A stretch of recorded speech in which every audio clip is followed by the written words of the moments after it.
বাংলা। আজকের এই দীর্ঘ মিছিলে আমাদের সাথে যারা পায়ে পা মিলিয়েছেন, আমি সকলকে আমার কৃতজ্ঞতা জানাচ্ছি, প্রণাম জানাচ্ছি। যা স্বতঃস্ফূর্ততা আমরা আজকে এই মিছিলে, এই কর্মসূচিতে লক্ষ্য করেছি, এটার নামে নির্বাচনী মিছিল কিন্তু কার্যত বিজয় উৎসবে পরিণত হয়েছে। বাঁধন ছাড়া সীমাহীন স্বতঃস্ফূর্ততা, উচ্ছ্বাস, উৎসাহ, উন্মাদনা, উদ্দীপনা, যুবক যুবতী থেকে শুরু করে 8 থেকে 80 এই মালঞ্চ রোড ধরে যদ্দূর মিছিল এগিয়েছে, বাড়ির বাইরে, বারান্দায়, ফুটপাতে, দোকানের বাইরে, ছাদে যেভাবে মানুষ আমাদের আশীর্বাদ করেছে, তৃণমূলের এখান থেকে বিপুল জয়, সময়ের অপেক্ষা, বলার অবকাশ নেই। আমি যখন এখানে আসছিলাম, আমার 2015 সালের কথা মনে পড়ে যাচ্ছিল। 2015 সালে এখানে জহরদারা রয়েছে, ভাতৃপ্রতিম দেবাশিস চৌধুরী রয়েছে, সূর্যপ্রতাপ রাউ রয়েছে। তখন রবিদারা জয়েন করেনি তৃণমূলে। এই পুরসভা 2015 সালে দলের নির্দেশে আমার হাত দিয়ে তৃণমূলের বোর্ড এখানে তৈরি হয়েছিল, প্রদীপ চেয়ারম্যান হয়েছিল। আমার 2015 সালের কথা মনে পড়ে যাচ্ছিল যখন এই রাস্তা দিয়ে আসছিলাম। 2016 সালে এখানে বিজেপির বিধায়ক জিতেছিল। পরবর্তীকালে তিনি যখন সাংসদ হলেন, 2019 সালের নভেম্বর মাসে উপনির্বাচনে প্রদীপ জিতল। 1.5 বছর আপনারা প্রদীপ সরকারের কাজ দেখেছেন। 2019 থেকে 2021 মে অত্যন্ত কম সময় ও সুযোগ পেয়েছিল, কিন্তু বিজেপি যা 7 বছরে পারেনি, ও তার 10 গুণ কাজ 15-16 মাসের মধ্যে করেছে। গত 6-7 বছরে 2016 থেকে 19 এখানে বিজেপির বিধায়ক, 21 থেকে 26 বিজেপির বিধায়ক, 19 থেকে 24 বিজেপির সাংসদ। পরবর্তীকালে আপনারা 24 সালে জুনমালিয়াকে এখানে জেতান। কিন্তু এই 7 বছর 10 বছরে 70% সময় জুড়ে বিজেপির প্রতিনিধিরা এখানে কাজ করার সুযোগ পেয়েছে। যারা ডবল ইঞ্জিনের কথা বলে, খড়গপুর বাসীর থেকে ভালো ডবল ইঞ্জিনের স্বাদ কেউ পায়নি। তার কারণ এই খড়গপুর পুরসভা জুড়ে যে 35টা ওয়ার্ড রয়েছে, তার মধ্যে 9টা-10টা ওয়ার্ড সম্পূর্ণভাবে রেলের অধীনে। রেল নিজেও কোনো কাজ করবে না, পুরসভাকেও কোনো কাজ করতে দেবে না। জল নিকাশি সমস্যা, এমনকি গরিব মানুষকে তাদের বাড়ি থেকে উচ্ছেদ করেছে এই রেলওয়ে নরেন্দ্র মোদীর অধীনে। আমি একটা কথা স্পষ্টত সবাইকে বলতে চাই, যতদিন তৃণমূল আছে আর আমরা আছি, আমার দায়িত্ব এই মাটি থেকে কাউকে রেলওয়ে উচ্ছেদ করতে পারবে না। আমরা যতদিন বেঁচে আছি। গত বছর প্রদীপ আমায় ফোন করে বলেছিল, দাদা জোর জবরদস্তি রেল উচ্ছেদ করছে। আমি বললাম, প্রতিরোধ গড়ে তোলো, মানুষকে সংগঠিত করো, দরকার হলে আমি যাব। কারোর ক্ষমতা নেই, বাপের সম্পত্তি পেয়েছে। স্বাধীনতার 79 বছর পরে মানুষকে লাইনে দাঁড়িয়ে নাগরিকত্বের প্রমাণ দিতে হবে? খড়গপুরের মানুষ কি খাবে, কি পড়বে? নরেন্দ্র মোদী, অমিত শাহ, দিলীপ ঘোষরা দিল্লির নেতাদের সাথে কথা বলে ঠিক করবে, না খড়গপুরবাসী ঠিক করবে? আমাদের যেভাবে অপমানিত করা হয়েছে, খড়গপুরে গোলবাজার এলাকায় যেভাবে ব্যবসায়ীদের সাথে অসভ্যতামি, যেভাবে তাদের সাথে অবৈধভাবে রেন্ট আদায় করা, ইলেকট্রিসিটির নামে জুলুমবাজি করা, আমরা এই জিনিসগুলো গত 5-7 বছর ধরে দেখেছি। এই সমস্যাগুলোর কোনো স্থায়ী সমাধান হয়নি। দিলীপ ঘোষ 16-19 নির্বাচনের সময় বলেছিল রেলের সাথে কথা বলে এই সমস্ত সমস্যার সমাধান হবে। আমি জানি, আমার যদ্দূর মনে আছে, 12, 13, 14, 15, 19, 20, 21, 18 নম্বর ওয়ার্ড, এই সব ওয়ার্ড 100% বলা যেতে পারে রেলের জায়গা। রেল কোনো কাজ করতে দেয় না। পুরসভা কাজ করলে পুরসভাকে আটকায়। আমি আপনাদের দায়িত্ব নিয়ে বলবো, প্রদীপ সরকারকে 25,000-এর বেশি ব্যবধানে জেতান। এখানে আপনাদের যা সমস্যা রয়েছে, এখানে জলের সমস্যা আছে, পানীয় জলের 8-9টা ওয়ার্ডে যদি করে, মামাটি মানুষের সরকার মমতা ব্যানার্জি করবে, নরেন্দ্র মোদী করবে না। যাদেরকে চোখে দেখা যায়নি তারা বাংলার উন্নয়ন করবে না। মোদির গ্যারেন্টি মানে 0 ওয়ারেন্টি, আর মমতা ব্যানার্জির গ্যারেন্টি মানে লাইফ টাইম ওয়ারেন্টি। আমরা কথা দিয়ে কথা রেখেছি। রাস্তাঘাট নতুন করে তৈরি করা থেকে শুরু করে খড়গপুরে প্রায় 13,000 যুবক যুবতীকে গত 2 মাস ধরে যুব সাথীতে 1500 টাকা দিয়েছে মমতা বন্দ্যোপাধ্যায়ের সরকার। যারা আমাদের সমালোচনা করত তারাও লাইনে দাঁড়িয়ে যুব সাথীর ফর্ম ফিল আপ করেছে। এটাই তো মামাটি মানুষের সরকার। আর দিলীপ ঘোষকে এখন তো এখানকার বিজেপি মেনে নিচ্ছে না, সাধারণ মানুষ কোত্থেকে মানবে? বিজেপির প্রতিনিধিরাই মেনে নিচ্ছে না। আমার কাছে খবর আছে এদের লোকেরা, এই তৃণমূলের দরকার নেই, বিজেপির লোকেরাই ওকে হারিয়ে দেবে। আমি ভুল বলছি? আমি ভুল বলছি? দিলীপ ঘোষের 2016 থেকে 19 3.5 বছর বনাম প্রদীপ সরকারের 1.5 বছর। আমি রিপোর্ট কার্ড নিয়ে আসার জন্য বলবো বিজেপির নেতাদের, একদিকে আমাদের 1.5 বছরের উন্নয়নের খতিয়ান, আর একদিকে বিজেপির 3.5 বছর আর 5 বছরের সাংসদের উন্নয়নের খতিয়ান। লেজে গোবরে করে ভোকাট্টা করে মাঠের বাইরে না বার করতে পারলে আমার নাম অভিষেক বন্দ্যোপাধ্যায় না। আমরা কথা দিয়ে কথা রেখেছি। এখানে জাতি বর্গ বর্ণ নির্বিশেষে সমস্ত ধর্মের মানুষ থাকে, বিভিন্ন জাতির মানুষ থাকে। বৈচিত্র্যের মধ্যে একতার মূলমন্ত্রে আমরা বিশ্বাস করি। বাঙালি রয়েছে, অবাঙালি রয়েছে। যারা আমাদেরকে বাংলাদেশি বলে, বাংলায় থাকি বলে, বাংলায় কথা বলি বলে দাগিয়ে দিয়েছে, তাদের শিক্ষা দেওয়ার নির্বাচন আগামী 23 তারিখের নির্বাচন। আমরা মাছ মাংস ডিম খাই বলে আমাদের যারা অপমানিত করেছে, আরো তো খাবোই, আগে জামানত এদের বাজেয়াপ্ত করব। যারা আমাদের কৃষ্টি সংস্কৃতি সভ্যতা জানে না, তারা এসছে এখন ভোট চাইতে। এসআইআর এর সময় কোনো বিজেপি নেতাকে দেখা যায়নি। দীর্ঘদিন চাচাজি এখানে জনপ্রতিনিধি ছিলেন। কোন কংগ্রেসের কর্মী গত 5 বছরে সক্রিয়ভাবে কোভিডের পর থেকে মানুষের পাশে দাঁড়ায়নি। তৃণমূল কংগ্রেস দাঁড়িয়েছে। আমি আপনাদের কথা দিয়ে যাচ্ছি, এক হচ্ছে কোনো গরিব মানুষকে গায়ের জোরে রেলওয়ে উচ্ছেদ করবে না অভিষেক বন্দ্যোপাধ্যায়, তার আগে আপনাদের পাশে এসে দাঁড়াবে।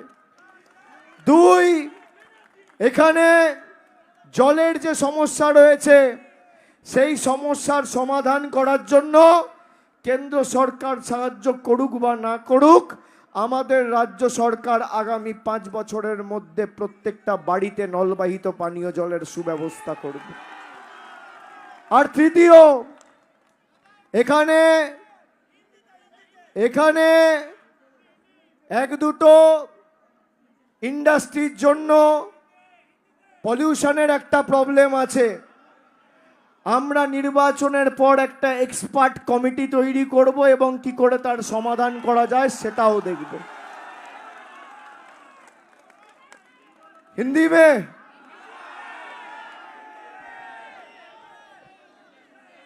देखो, यहां जो रहता है वो तो बंगाली समझता है, तो चाहे हिंदी बोलो, बंगाली बोलो, तेलुगु बोलो, मन का भाषा समझता है ना। और मन क्या कहता है? मन क्या कहता है? ठंडा ठंडा कूल कूल, फिर से एक बार तृणमूल। मन तो यही कहता है। और जिस तरीके से हम लोग को सजा दिया गया पिछले 5 सालों में, उसका ऐसा जवाब देना है, करारा जवाब देना है कि 100 साल तक ये भाजपा वाले याद रखे। 100 साल तक डीजे 4 तारीख आराम से बजेगा। रविंद्र संगीत बाजबे, डीजेও বাজবে। রবীন্দ্র সঙ্গীত বাজবে, ডিজেও বাজবে, কানের পাশে বাজবে ডিজে, রবীন্দ্র সঙ্গীতের তালে তালে বাজবে। लेकिन इस इलाके का शांति बरकरार रखना है। हम लोग बीजेपी की तरह गुंडा नहीं है। हम लोग प्यार मोहब्बत का भाषा में यकीन रखते हैं। और इस विधानसभा का जो सर्विक तरक्की है और तमाम जो काम हमारा सरकार ने शुरू किया है, उसको और आगे लेके जाना है और प्रदीप सरकार को जिताना है। मैं जैसे अपना लोकसभा में काम किया हूं, मैं मेरे जितने भी नौजवान भाई साथी आज यहां पे खड़े हैं, सबको ये यकीन दिला के जाता हूं कि खड़गपुर भी मेरा लोकसभा की तरह मैं अपने हाथों से उस पे काम करूंगा और उस पर नजरदारी रखूंगा और उसको सांझ के रखूंगा। मैं ये वादा करके आपको जाता हूं। आने वाले 23 तारीख जो हमें लाइन में खड़ा किया है, कभी नोटबंदी का लाइन, कभी एसआईआर का लाइन, कभी लॉकडाउन का लाइन, कभी एलपीजी गैस का लाइन, जो मर्जी आया है वो किया है। इंसान को इंसान नहीं समझा है। आज देश का प्रधानमंत्री को लगा आज से नोटबंदी, बोल दिया 130 करोड़ लोग कतार में लाइन में लग गए। कभी लगा कि आज से लॉकडाउन है, लाइन में लग गए। तो ठीक है, आपको लाइन में लोगों को खड़ा रहने का अगर अच्छा लगता है तो लोग भी लाइन में खड़ा होकर ही 23 तारीख जवाब देगा। लाइन का बदला तो लाइन में ही होगा भैया, होगा कि नहीं? अगर हमें लाइन में खड़ा रहने के लिए मजबूर किया है तो लाइन में खड़ा रह के ही कांटा से कांटा उठाना भी खड़गपुर वालों को आता है। तो धूप ज्यादा हो, गर्मी ज्यादा पड़े, बारिश हो, वेदर खराब हो, कुछ भी दिक्कत हो, 23 तारीख लाइन में खड़ा होना है और जोड़ा फुल का बटन दबाना है। जिसको जो भाषा में समझ में आता है उसको वही भाषा में जवाब दो। ये जो मिट्टी है ना, ये सबका है, किसी का पिताजी का नहीं है, किसी का बाप का नहीं है, किसी का मामा का नहीं है, ये हमारा है। जो हिंदू मुसलमान में बंटवारा करते हैं उसको करारा जवाब देना है, उसको सबक सिखाना है। जो हमसे देश के इंडिपेंडेंस के कम से कम 78-79 साल बाद जो हमसे कागज मांग रहे हैं, अब खड़गपुर वालों का समय आ गया है कि इनको सबक सिखा के आने वाले दिन में इनसे कागज मांगे। ये मिट्टी हमारा है। हमारे पिताजी, माताजी, दादा, परदादा, सदियों से लोग यहां पे रह रहे हैं और हमसे पूछ रहे हैं कि भाई देश के नागरिक होने का सबूत दिखाओ। बंगाल में जो लोग रहते हैं अमित शाह के बोल रहे हैं अरे 23 तारीख को घुस जाना नहीं तो सबको सबक सिखाऊंगा। मैं उनको कह रहा हूं भाई अगर हिम्मत होगा तो 4 तारीख बंगाल में रहना, सबक आपको जनता सिखा देगी, सबक जनता सिखा देगी। मैं नौबोजुआड़ किया था ना, बबी टावल टावल, मैं नौबोजुआड़ किया था।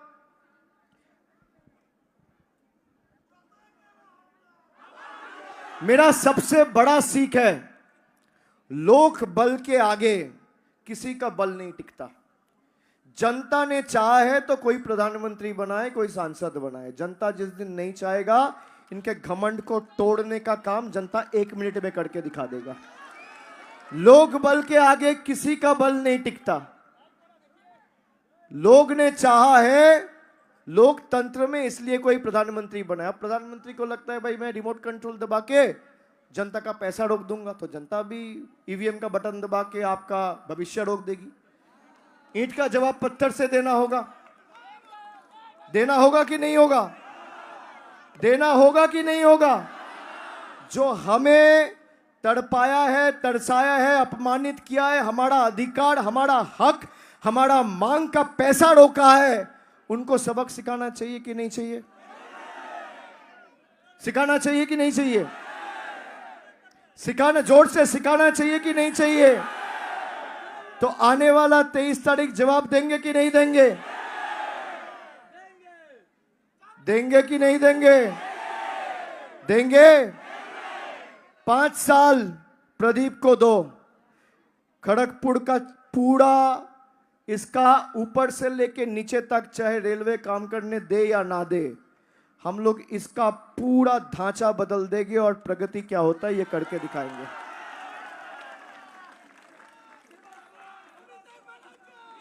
जिस तरीके से आज युवा मैदान में उतर गया है, यही लोग दिलीप घोष को सबक सिखा देंगे।